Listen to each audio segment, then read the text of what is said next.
수요예배 오시는 성도님들의 사랑을 축복합니다. 단위에 서니까 떨리네요.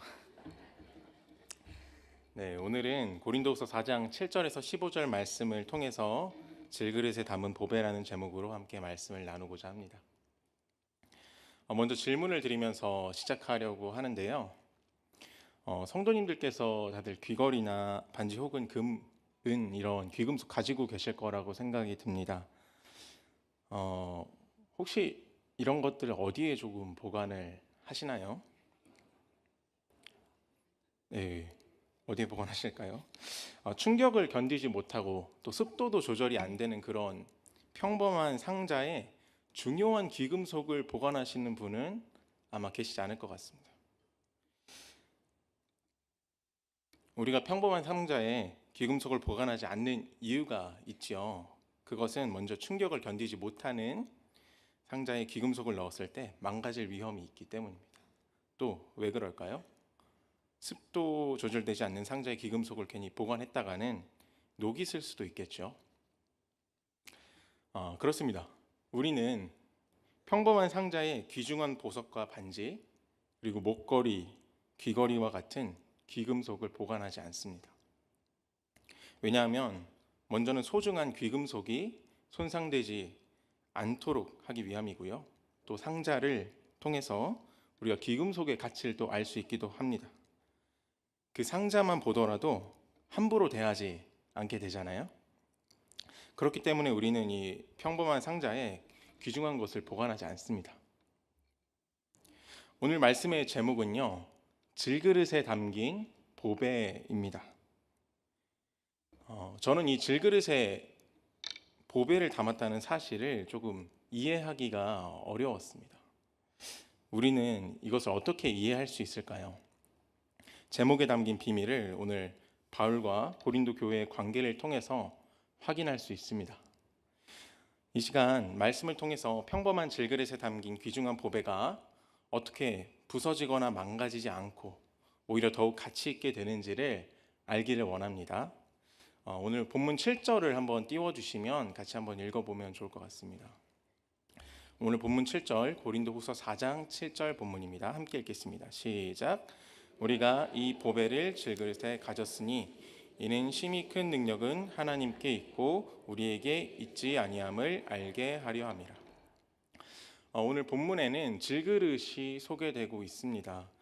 이 질그릇은 어떤 그릇이냐면요, 흙으로 만든 그릇입니다. 네, 질그릇 그 말 그 자체 그대로 흙으로 만든 그릇인데요. 당시에 흙으로 만든 그릇은 평범한 그릇이었습니다. 비싼 구리로 만든 그릇도 있기는 했지만 이 구리 그릇을 사용하는 건 평범하지는 않았겠죠. 질그릇은 또 금속이 아니었습니다. 그렇기 때문에 충격에 또 약한 특성이 있었죠. 근데 왜 바울은 이런 질그릇을 자신에게 빗대어서 표현했을까요? 바울은 질그릇과 같이 자신이 평범한 사람이고 또 연약한 사람이다라고 말하는 것입니다. 그렇게 바울은 자신을 질그릇으로 표현한 것이죠. 보배는 그렇다면 무엇일까요? 보배라는 단어는요, 보물이라는 뜻을 가지고 있습니다. 또 보물을 가지고 있는 창고라는 의미도 가지고 있는데요. 본문의 문맥을 통해서 조금 살펴보면요, 보배가 무엇인지 더욱 정확하게 우리가 알 수 있습니다.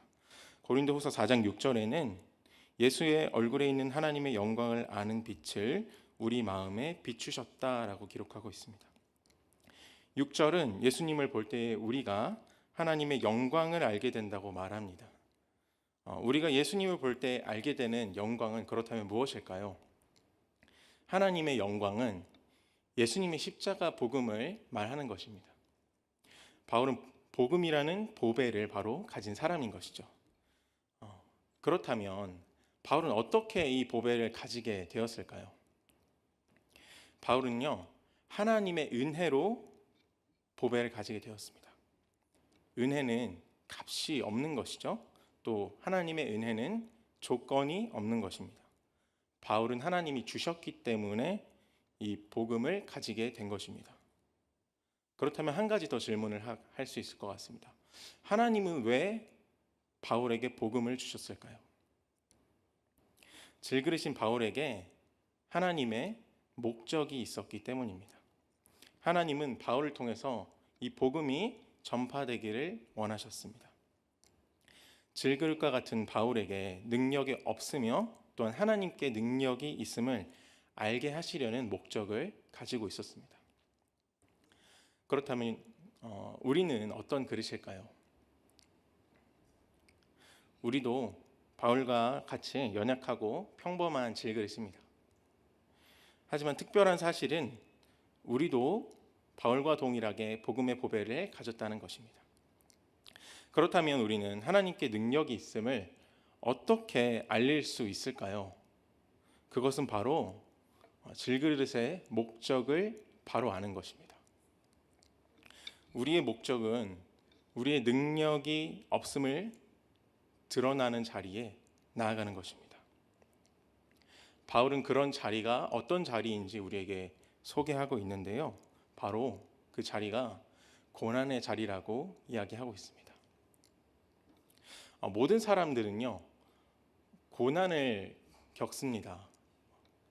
오죽하면 인생은 고통의 연속이라고 이야기하는 사람들도 있죠. 누구나 어려움을 겪기 마련이고 또 그 어려움 속에서 갈등합니다. 하지만 사람들의 반응이 갈리는데요. 이 고난을 어떻게 이겨냈는지 말할 때에 사람들은 갈립니다. 어떤 사람들은 자신이 가진 특별한 힘으로 이 고난을 이겨냈다고 말합니다. 그들은 자신의 이름이 높아지기를 바란 사람들이죠. 하지만 그리스도인들은 다릅니다. 그리스도인들은 자신의 능력이 아니라고 말합니다. 이 능력이 하나님께로부터 왔다고 말하죠. 그리스도인들은 고난의 자리에서 자신의 능력을 드러내지 않고 하나님의 능력을 드러내는 사람들입니다. 사랑하는 성도 여러분, 여러분은 질그릇의 목적을 분명히 알고 담은 보배를 주신 하나님의 능력을 나타내는 삶을 살아내시길 소망합니다.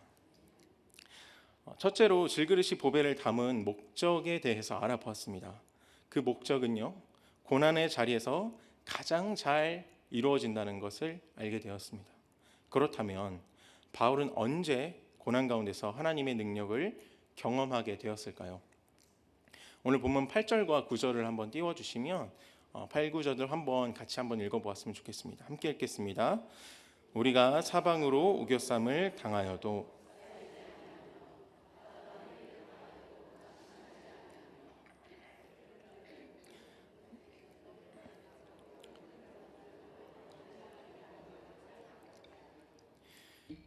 바울은 8절과 9절을 통해서 무엇 하여도 무엇 하지 않는다 이렇게 표현합니다.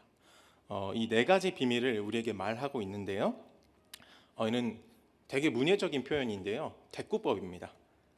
제가 대표로 한번 이 말씀들을 정리해서 한번 읽어볼 텐데요. 읽어보겠습니다. 바울은 사방에 우겨쌈을 당하여도 쌓이지 않습니다. 바울은 답답한 일을 당하여도 낙심하지 않습니다. 바울은 박해를 받아도 버림받지 않습니다. 바울은 거꾸러뜨림을 당하여도 망하지 않습니다. 이 본문을 좀 살펴보게 되면요, 이 고난이 점점 심해지는 것을 우리가 발견할 수 있습니다. 네 번째 반복되는 대구에서는요, 망하다는 표현으로 문장을 마치고 있습니다. 여기서 망하다는 표현의 원어적인 의미를 살펴보면요, 동사로는 파괴되다라는 의미를 가지고 있습니다. NIV 영어 성경에는 destroyed 이렇게 표현하고 있더라고요. 그러니까 거꾸러뜨림을 당한 바울이 마치 파괴될 것 같은 그 죽음을 경험하는 위기 속에서 파괴되지 않고 망하지 않았다라고 고백하는 것입니다. 바울은 이런 끔찍한 고난을 경험하면서 하나님의 능력을 경험했습니다. 그렇다면 이 바울은 언제 이런 고난을 경험했을까 궁금해지는 것 같습니다. 바울의 서신에는요, 그가 당한 고난에 대한 기록들이 있습니다. 그는 아시아에서 당한 환난을 포함해서 선교 여행을 다니면서 곳곳에서 고난을 당했습니다. 그는 유대인들에게 매를 맞았고 또 여러 번 죽을 뻔했죠. 그는 강의 위험과 강도의 위험, 그리고 동족의 위험과 이방인의 위험을 당했습니다. 또 그는 시내의 위험, 광야의 위험, 바다의 위험을 당했습니다. 바울이 고난을 통해 경험한 하나님의 능력은 무엇이었을까요? 바울이 이런 고난을 통해 깨달았습니다. 바울은 하나님이 자신을 건져내시는 분이라는 것을 알게 되었죠. 그의 삶은 환난으로 가득했지만 그리스도 안에서 그에게 주어진 위로와 구원으로 인해서 그의 환난은 극복되었습니다. 바울의 고난에는 목적이 있었는데요. 그 목적이 무엇이었을까요? 바울의 고난에는 개인적인 이유만 있지는 않았습니다. 고린도 교인들의 위로와 구원을 위한 목적이 있는 또 선교적인 고난이었습니다. 제가 이 바울의 고난을 조금 고민하면서 성도님들에게 어떻게 하면 조금 와닿을까, 청송에서 전도단에 다녀오면서 경험했던 일들을 바울의 이 문학적 대구법, 이 표현을 빗대어서 한번 표현해 보았습니다. 제가 한번 읽어드리겠습니다. 종일 도배를 하여도 복음이 전파될 소망이 있기에 지치지 아니하고, 종일 머리를 만져도 복음이 흘러갈 기쁨이 있기에 피곤하지 아니하며, 종일 칼을 갈아도 복음이 드러날 기대가 있기에 낙심하지 아니하고, 종일 불 앞에서 땀 흘려 요리하여도 복음의 열매가 있기에 주저앉지 아니합니다. 높은 종탑에 십자가를 세워도 복음의 빛이 있기에 두려워하지 아니하고, 집집마다 찾아가 보수하여도 복음의 사랑이 있기에 수고롭다 하지 아니합니다. 복음을 전하다 박해를 당하여도 복음의 역사가 일어날 것이기에 버림받지 아니하며, 우리가 사방으로 고난을 당하여도 복음의 능력 안에 있기에 결코 망하지 아니합니다. 사랑하는 성도 여러분, 우리는 복음을 가진 사람들입니다. 우리는 고난 속에서도 하나님의 능력을 경험한 사람들입니다. 삶 속에서 끊임없이 하나님의 능력을 구하시고 또 승리하시기를 간절히 소망합니다. 계속해서 바울은 자신이 당했던 고난뿐만 아니라 앞으로 당할 고난도 마다하지 않는다고 말하고 있습니다. 어떻게 바울은 그런 사람이 될 수 있었을까요? 오늘 본문 10절과 12절을 함께 읽으면서 또 다시 한번 알아보길 원하는데요. 10절부터 12절 다 같이 함께 읽겠습니다. 시작. 우리가 항상 예수의 죽음을 몸에 짊어짐은 예수의 생명이 또한 우리 몸에 나타나게 하려 함이라. 우리 살아있는 자가 항상 예수를 위하여 죽음에 넘겨짐은 예수의 생명이 또한 우리 죽을 육체에 나타나게 하려 함이라. 그런즉 사망은 우리 안에서 역사하고 생명은 너희 안에서 역사하느니라. 아멘. 바울은 항상 죽음을 경험해야 했습니다. 10절과 11절에서 반복적으로 등장하는 이 항상은 우리가 주목할 필요가 있는데요. 이 10절과 11절이 되게 비슷한 구조로 되어 있다는 것을 읽으시면서 발견할 수 있었을 겁니다. 바울은 왜 항상 이 죽음을 경험해야 했을까요? 그것은 예수님이 죽으셨기 때문이었습니다. 이런 질문이 생길 수 있을 것 같습니다. 왜 예수님이 죽은 것과 바울이 죽은 것이 상관이 있습니까? 예수님이 죽으신 것과 바울이 죽는 것이, 또 그렇게 죽는 위협을 당하는 것이 무슨 상관이 있는지 예수님의 고난을 살펴볼 때 우리는 알 수 있을 것 같습니다. 예수님은요, 탄생부터 죽음까지 경험한 모든 것마다 고난을 당하셨습니다. 예수님은 탄생하실 때에 가축의 우리에서 불편하게 탄생하셨습니다. 또 예수님은 헤롯 왕을 피해서 이집트로 도망하셔야 했습니다. 예수님은 마귀에게 강력한 시험을 당하셨고, 예수님은 집이 없으셨습니다. 머리 둘 곳도 없으셨습니다. 예수님은 제자들로부터 배신을 경험하셨습니다. 예수님은 많은 무례와 조롱을 당하셨습니다. 예수님은 하나님께 버림을 당하셨습니다. 예수님은 자신의 죄가 아니라 인류의 죄를 대신 지셨습니다. 10절과 11절에서 바울은 항상 그리스도의 고난을, 그리스도의 죽음을 본받는 것이 자신의 사명이라고 고백합니다. 12절에서 바울은 왜 예수님의 죽음을 짊어지고 또 예수님을 위해 죽음에 넘겨졌는지 말하는데요. 바울이 왜 그랬는지 알 수 있는 한 가지 힌트를 드리기 위해서 질문을 하나 드리면서 답을 드릴 텐데요. 예수님의 죽음 뒤에는 무엇이 있었을까요? 네, 예수님은 온 인류의 죄를 대신하고 죽으셨습니다. 그리고 자신의 의를 믿는 자들에게 생명을 허락하셨습니다. 예수님은 부활하셨습니다. 그리고 이 복된 소식을 사도들을 통해 전하게 하셨습니다. 또 복음을 듣는 사람마다 다시 복음을 전하게 하심으로 생명이 흘러가게 하셨고 교회를 세우셨습니다. 바울은 예수님의 죽음을 짊어지고 예수님을 위해 죽음에 넘겨짐으로 예수님의 생명이 자신의 동족인 유대인과 모든 예수를 모르는 이방인들에게 전해지기를 바랬기 때문에 이 죽음에 항상 넘겨질 수 있었던 겁니다. 여기에 계신 성도님들께서는 모두 예수님의 생명을 소유하신 줄로 믿습니다. 하지만 우리가 소유한 생명은 우리가 스스로 얻은 것이 아닙니다. 누군가의 눈물과 헌신으로 이루어진 일이 아니겠습니까? 매해마다 여름이면 참 교회가 분주해지는 것 같아요. 왜 분주할까 생각을 해보니까 그 이유는 바로 여름 사역 때문입니다. 이 여름에 어떻게 하면 한 영혼이라도 예수님을 만날까 고민하고 또 어떻게 하면 이 복음의 씨앗이 그들의 심령 가운데 심어질까, 이 생명이 흘러갈까 고민합니다. 저는 유년부에서 사역하고 있습니다. 이 유년부에서 저는 이러한 고민들을 보게 되었습니다. 고민뿐만 아니라 눈물의 기도와 헌신을 보았습니다. 저희 유년부 교사들은 청년층부터 또 나이가 있으신 권사님들까지 다양한 연령층을 가지고 있는데요. 특별히 권사님들께서는 오랜 시간 부서를 위해 헌신을 하셨어요. 그래서 그 중에는 40년 동안 근속을 하신 선생님도 계시고 30년, 20년, 10년까지 참 많은 분들이 오랜 경력을 가지고 자리를 지켜주고 계십니다. 이런 선생님들께서 매주마다 하시는 고민이 있는데요. 그것은 어떻게 하면 아이들에게 더 하나님의 말씀을 잘 가르칠 수 있을까? 어떻게 하면 우리가 하나님의 말씀을 더 잘 배워서 가르칠까 하는 그런 고민입니다. 교역자만큼이나 교사들도 아이들의 신앙의 성장과 영적 양식을 먹이는 일에 관심이 많다는 것을 느끼게 됩니다. 하지만 이런 교사들에게도 어려움이 있습니다. 그것은 이제 나이가 들면서 조금씩 아파오는 몸, 또 줄어드는 기억력 때문에 이 에너지가 넘치는 유년부 아이들을 양육하기에는 조금 벅차다는 거죠. 그럼에도 불구하고 우리 유년부 선생님들께서는 계속해서 자리를 지켜주시고 아이들에게 작은 믿음의 씨앗을 큰 믿음으로 계속해서 심어주고 계십니다.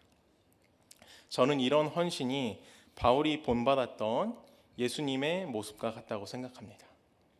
사랑하는 성도 여러분, 겨자씨 하나만한 믿음이 산을 옮긴다는 말처럼 아이들의 심령에 그런 믿음의 씨앗을 심는 일에 동참하시길 소망합니다. 올 여름 여기에 계신 성도님들께서도 교육부서들을 위해서 한 영혼을 위해서 눈물로 기도해 주시고 또 재정으로 후원해 주시고 또 사랑으로 봉사해 주시길 바랍니다. 또한 여름뿐만이 아니라 부서를 맡아서 바울처럼 예수님처럼 항상 생명을 살리는 헌신에 동참하시기를 간절히 소망합니다. 앞서 본 것처럼 복음을 위해서 바울은 많은 고난을 받았습니다. 실로 그의 삶은 고난의 삶이었고 또 예수님과 같이 죽는 삶이었습니다. 바울은 도대체 어떻게 이런 고통스러운 삶과 사역을 기꺼이 받아들일 수 있었을까요? 본문 13절에서 14절을 통해서 우리가 알 수 있습니다. 동일하게 13절부터 14절도 함께 읽어보도록 하겠습니다. 함께 읽겠습니다. 시작. 기록된 바 내가 믿었으므로 말하였다 한 것 같이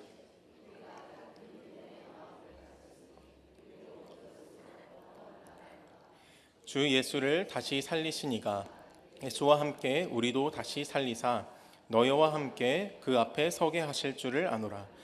이는 모든 것이 너희를 위함이니 많은 사람의 감사로 말미암아 은혜가 더하여 넘쳐서 하나님께 영광을 돌리게 하려 함이라.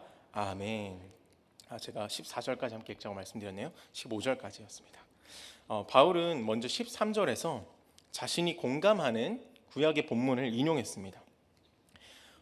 이 말씀은 시편 116편 10절인데요. 제가 이 새한글 성경을 한번 가져와 봤는데 제가 읽어드리겠습니다. 나는 믿음을 지켰지. 내가 너무 괴롭구나 라고 말할 때에도. 시편 기자는 고통 가운데 있었습니다. 하지만 그는 고통 가운데서도 말했습니다. 그리고 믿음을 지켰습니다. 이를 조금 뒤집어서 생각해 보면요, 그는 믿었습니다. 그래서 고통 중에서도 말한 겁니다. 우리는 바울의 사역에 대해서 조금 생각해 볼 수 있을 것 같습니다. 바울의 사역은 무엇이었죠? 바울의 사역은 말하는 사역이었습니다. 바울은 시편의 기자처럼 믿었기 때문에 고난을 견디면서도 계속해서 말했습니다. 바울은 14절에 나타난 부활의 소망을 믿었기 때문에 말했습니다. 예수님의 부활과 성도의 부활, 소망을 확신했기 때문입니다. 바울이 가진 믿음의 마음은 바울에게서 온 것이 아닙니다. 13절에서 마음은 원문을 보면 푸뉴마라고 되어 있는데 이건 영을 의미하는 겁니다.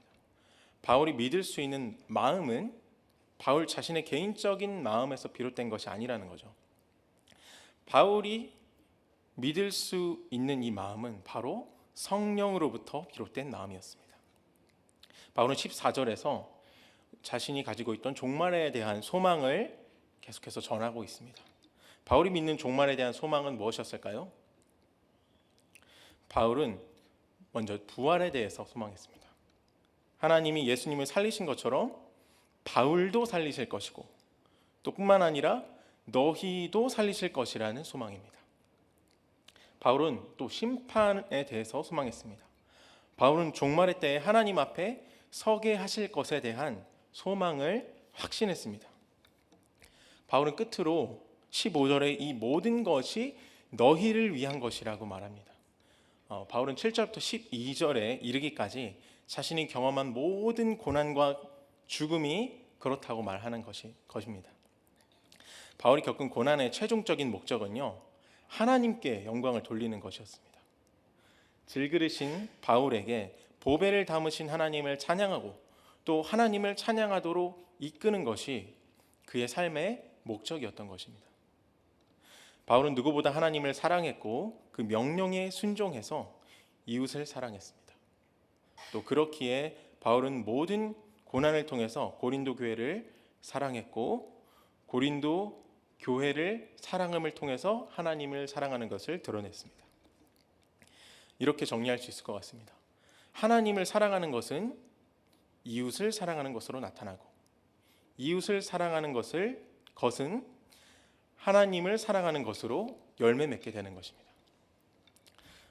오늘 설교를 조금 준비하면서 나는 바울과 같은 고난을 겪었을까? 이런 질문이 계속해서 제 생각을 붙잡았습니다. 설교를 준비하는 내내 제 안에 그런 고난이 없는 것 같아서 어떻게 이 본문을 내가 설명할 수 있을까? 대해야 할까? 고민이 되었는데요. 이 마지막 절을 주의하는 것을 마치면서 어떻게 설명하면 성도님들이 잘 공감하실까라는 생각을 하면서 깨달은 것이 있었습니다. 바울이 경험한 이 고난은 꼭 이 육체적인 씨름만 고난이라고 하는 게 아니라는 것을 다시 한번 제가 이제 깨닫게 되었습니다. 바울은 얘기했는데 제가 몰랐던 건데요. 성도님들께서는 바울과 같은 고난을 당한다고 생각이 드시나요?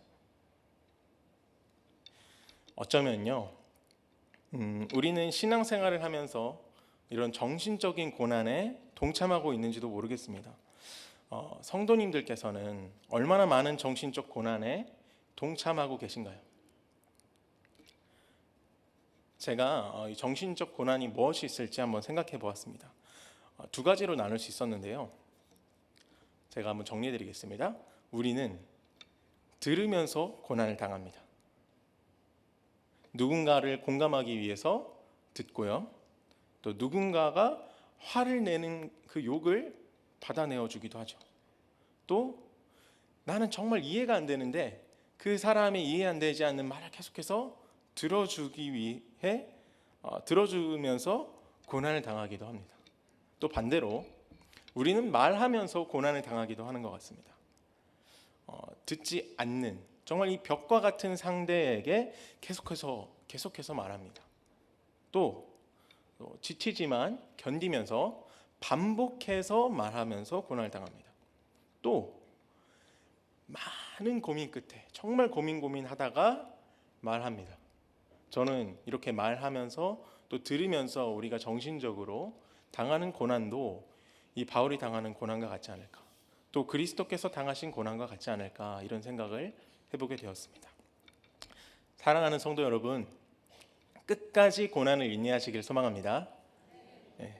바울이 믿음으로 또 믿음의 마음으로 부활을 소망하며 사랑했던 것처럼 우리도 성령 하나님의 도우심을 구하고 부활을 소망함으로 내게 주어진 사랑의 사명을 완수하게 되기를 바랍니다.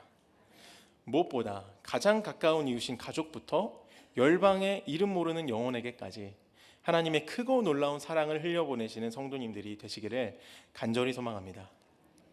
말씀을 정리하겠습니다. 바울은 질그릇과 같이 연약하고 평범한 사람이었습니다. 그는 하나님이 은혜로 주신 복음의 보배를 가지고 살아갔습니다. 그는 여러 고난 가운데 처했지만 하나님을 의지하는 삶을 살았습니다. 또 하나님의 능력이 그의 삶에 나타났죠. 바울이 그렇게 고난을 당할 수 있었던 이유는 예수님께 큰 은혜를 받았기 때문이었습니다. 바울은 예수님을 본받아 고난을 당할 수 있었습니다. 바울은 삶에서 항상 그리스도의 고난과 죽음을 본받았습니다. 바울이 이렇게 예수님의 고난과 죽음을 본받을 수 있었던 원동력이 있었습니다. 그것은 구약 시편을 기록한 저자와 같이 하나님을 믿었기 때문이었습니다. 그 믿음의 마음은 성령님이 주신 것이었죠. 그렇게 바울은 부활의 소망을 확신하며 말하는 사역을 할 수 있었습니다. 그리고 무엇보다 바울은 이 모든 것이 너희를 위한 것이라고 말했습니다. 고린도 교회가 하나님께 영광을 돌리게 하기 위함이었습니다.